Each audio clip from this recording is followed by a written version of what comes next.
শুভ সকাল সবাইকে। শনিবারের সকালবেলা বিপত্তারিণী মায়ের তেলপান বাড়িয়েছিলাম।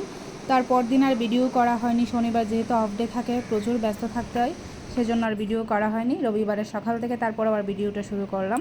গুড মর্নিং সবাইকে, সবাই কেমন আছেন? যেহেতু রবিবারও স্কুল একটু দেরিতে শুরু হয়, তাই ওই দিন সে তার বাবা না হয় দাদু ভাইয়ের সাথে যায়। লাস্ট কয়েকদিন দাদু ভাইয়ের সাথে গিয়েছিল, আজকে গিয়েছে ওর বাবার সাথে। বাপ ছেলে বেরিয়ে পড়েছে, ও নিচে গিয়ে ওয়েট করছে, ওর বাবা গাড়ি ওয়েট করছে। আমার এই জায়গাটা নিয়ে আমার মেসেঞ্জার বলেন প্লাস কমেন্ট বক্সে বলেন অনেকে অনেক কথা বলেন। ভাই, আমি যে পরিবেশে থাকি সেই পরিবেশে আপনাদের সাথে তুলে ধরি। এখন পরিবেশ যদি খারাপ হয় সেটার সাথে আমার কি দোষ বলেন তো?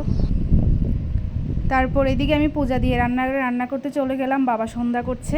এদিকে হচ্ছে কারকলের পুর ভাজি, তারপর মাছ ভুনা, সাথে ডাল তো প্রতিদিন আমাদের অবশ্যই রাখতে হয়। আর ছিল চিকেন। এখানে ছোট মাছের টক আছে। চিকেনটা আমি হয়ে গেল প্রায়। কারকলের পুরগুলো নামিয়ে নিলাম, মাছ ভুনাটাও কমপ্লিট। তারপর নাস্তাটা রেডি করে নিলাম। নাস্তা নিয়ে দুজন বসে পড়লাম খাওয়ার জন্য। যেহেতু সবার নাস্তা করা শেষ, তাই আমি আর আমার হাজব্যান্ড একসাথে বসে পড়লাম নাস্তা করার জন্য।